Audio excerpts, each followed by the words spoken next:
સદગુરુ મહારાજ કી જય। બાબા બહુ જાજો સમય ન લેવો કે જેનો લાભ લેવા માટે આપ સૌ બધા નજીક આપણે બધાએ ભજનનો આનંદ તો લઈએ જ છીએ, પણ દૂર દૂરથી મહાપુરુષોને સોંપડવાનો જો કોઈ લાભ હોય તો આજનો કાલકોએ જોઈ નથી। સુંદર કીધું છે, માનવ તને મળ્યું મોગા મલનું તેનો કરજો ને વિચાર, એક દાડો રાખમાં રોડાઈ જશે।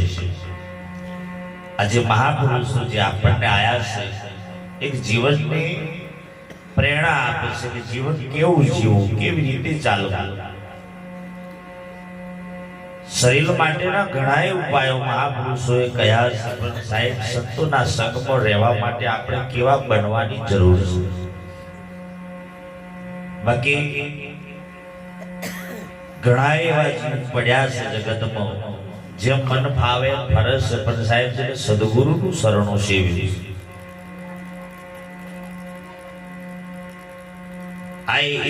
એનું સાર્થક જીવન બન્યું। અને સદગુરુ મહારાજો આપણને એ જ પ્રેરણા આપે છે કે જીવન સારું જીવો, બને તો પ્રેમી બનીએ પણ વેરી નહીં। એકબીજાને હળી મળીને જીવી લેવાની જરૂર છે। કાયાનો કોઈ ભરોસો નથી, કયા સમયે પડી જાય। જાણવા જેવું જાણવાનું છે, યોગ્ય હોય લેવું, ના યોગ્ય હોય તો ના લેવું, પણ જીવનમાં ઉતરે એવું કોક લઈ લે તો એક શબ્દમાં પણ પરિવર્તન આવે છે। એક શબ્દ ગુરુદેવ કા તાકા અનંત વિચાર, થક ગયે મુનિત પંડિતા જનો કે વેદ ના પાવે પાર। એક શબ્દની બલિયારી છે। અને સદગુરુ મહારાજ આપણને જે સાહેબ તમે જો છત્રસિંહ મહારાજે આ ખર્ચ શા માટે કર્યો છે, કઈ ખાલી નહીં, પણ સંતોને કોઈક સદગુરુ મહાપુરુષો આવે અને પ્રેરણા આપે ને એ પ્રેરણાથી આપણું જીવન સાર્થક બને, એટલા માટે મહાપુરુષો આપણને રાત દન પોકારી કહે છે કે તમે તમને ઓળખી અને જીવનને સાર્થક બનાવો। આખી દુનિયાને આપણે ઓળખીએ છીએ ના નહીં, પણ જો સુધી આપણને નહીં ઓળખીએ ત્યાં સુધી તમને મને વાત બેહે એમ છે। ભજન ગાવામાં આવી જાય, પણ જો જીવનમાં ના ઉતરે તો સુધી ભૂલ ઘણાય। બોલવામાં તો બહુ બાકી નહીં રહેવું, પણ કહેવાનું એટલું છે કે બેઠા છો તો શાંતિથી બેહજો। સદગુરુ મહારાજ ખરેખર અમારે તો ગુરુ મહારાજ આયા હોય તો સાંભળવાનો અમારે પણ લાભ લેવો જોઈએ, કેમ કે ભિખારો બાપુ બધી વર્ષમાં એક વાર આ બાજુ ચક્કર છે, આવવાનો એમને પણ સમય ઈપા મળતો, કેમ કે એમને પ્રોગ્રામો ત્યાં હલમ ચાલતા હોય છે। સાહેબ આ તો ભાગ્યમાં હોય તો સદગુરુ મળે, અને વર્ષનો એક જ ઓટો અગર આ બાજુ આવવાનો લાભ મળે છે। બુધારામ બાપુ પણ આ સમય આ બાજુ આવવાનો એમને પણ સમય મળતો નથી, કેમ કે એમના સંતોમાંથી જ એમને તારીખ ખાલી ના હોય। એમ ગુરુ મહારાજ પણ આયા છે, અને વધારે જાય આગળ સમય નહીં લેતા 27/1/2026 અને મંગળવારના રોજ ગામે રંડીમાં પણ ભવ્ય મેળાવડાનું આયોજન છે। પરમ પૂજ્ય બાબુ બુધારામ મહારાજ સાથે અમારા ખરેખર જેને કાદવમાંથી કાઢીને બહાર લાયા, જેને કદર કોઈ નથી કરી, ફેંકી દીધો તો કથીર જોણી ફેંકી દીધો, અને સાહેબ ભિખારામ બાપુએ એવો નિર્ણય લીધો, અને સાહેબ એ વચને નરતા આગળ તરી જો કે જે કરું એ ફાઇનલ કર્યું, જેને જેમ કહેવું એમ કહેવા દઈએ, પણ મારે જે કાર્ય કરવું છે કાર્ય એમને કર્યું છે સાહેબ। અને વચન જે આલ્યું હતું ને વચનનું એમને ખરેખર નિભાવ્યું છે। બાપુને એક ઓટો જોરદાર તાલીથી વધાઈ લઈએ। પડવા નથી દીધા, જેને જે પાડવા વાળે પાડ્યો છે, પણ સાહેબ પડતાની હાથે જેને ચાલી લીધો છે અને એને તારી નાખ્યો છે એ એનો મહિમા છે। પાડવા વાળા બહુ છે દુનિયા, ટેકો હાલવા વાળા કોઈ આવા સંતો મહાપુરુષો મળે છે, અને એટલે કહું છું કે પાડવું એના કરતા કોકને ટેકો હાલતો શીખી જશો તો સમય એવો આવે તો આપણને પણ કોક ટેકો હાલશે। પણ જો પાડવાનું કામ કર્યું તો જતે દાડી એવી જગ્યા જઈને પડશો ને સાહેબ તને કાઢનારો કોઈ મળે નહીં। એટલે તો કહે છે ને કે સાચી શિખામણને માનો હો વીરા મારા, સાચી શિખામણ ને માનો જે ખાડામાં પડ્યા પછી ખૂબ પછતાશો નહીં મળે બાર કાઢનારો જે ખાડામાં પડ્યા પછી ખૂબ પછતાઈ જશો સાહેબ, પછી સમય એવો આવશે તો કાઢનારો કોઈ નહીં મળે. એટલે સમર્થ સદગુરુ આપણને કોઈ એમ લાગે કે આ મીરાવાડામાં મહાપુરુષો આવે ને જાય, પડી આપણી દ્રષ્ટિમાં થોડી ખોમી છે. જેના દર્શન કરવાનો જો લાભ મળે સાહેબ, તારે સાધુડો આવે તો ગામમાં સીડીઓ સાફ થતી, સંત આવે તેનામાં તાલાવેલ હોય. બાપ મને આજે એમ છે, મારા વખાણ નહીં કરું, પણ જેદરથી તારીખ સદગુરુની વરહ થાય એટલે અમને એમ થાય કે બાપ મારો સદગુરુ જાણે આવશે, મારો સદગુરુ ક્યારે આવશે. આ ભાવ અમારામાં છે, પણ બાપ એની દયા છે તો આનંદ કરીએ છીએ. અને સદગુરુની કૃપા ના હોય તો આ દુનિયા ભજન કોણ કરે એમ કોને? એની કૃપાથી ભજન થાય છે, એની કૃપા વગર કશું થતું જ નથી. કોઈ એમ કે સાહેબ એમની ભજન સાહેબ એ તો પોટલીઓ ભજન કહેવાય, પણ સાહેબ સંતનો ભજન તો બહુ ફરક પડે. આ જમીનનો ફરક છે. અને એ ભજનમાં જે બેઠો છે ને એ હરિનો રસ મળે એવો છે, બીજે કોઈ મળે એમ છે નહીં. એટલે વાણી બોલી શોર્ટકટ પૂર્ણ કરી અને આગળ બાપુને હોપીએ.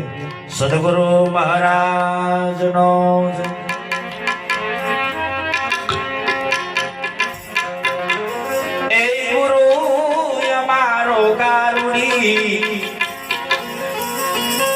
मुझ पर की ने में मोरो बतायो मरा मतनो ए तर गयो समझे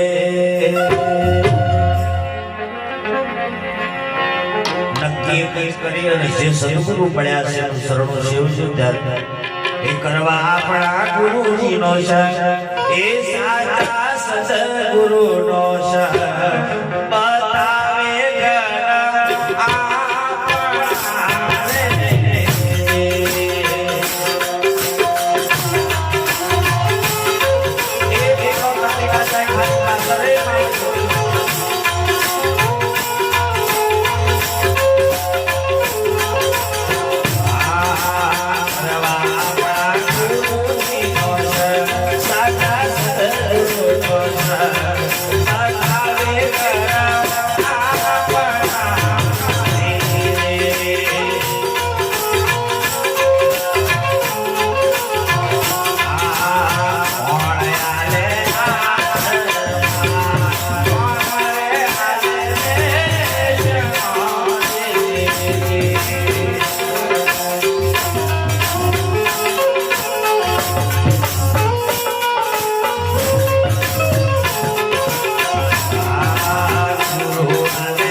સદગુરુ મહારાજ કી જય.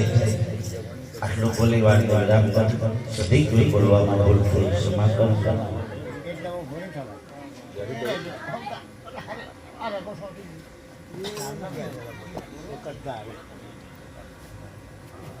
હવે ઉદાહરણ બાપુને વિનંતી કરીએ કે પણ સત્સંગનો લાભ આવે. જય હો જય ગુરુ.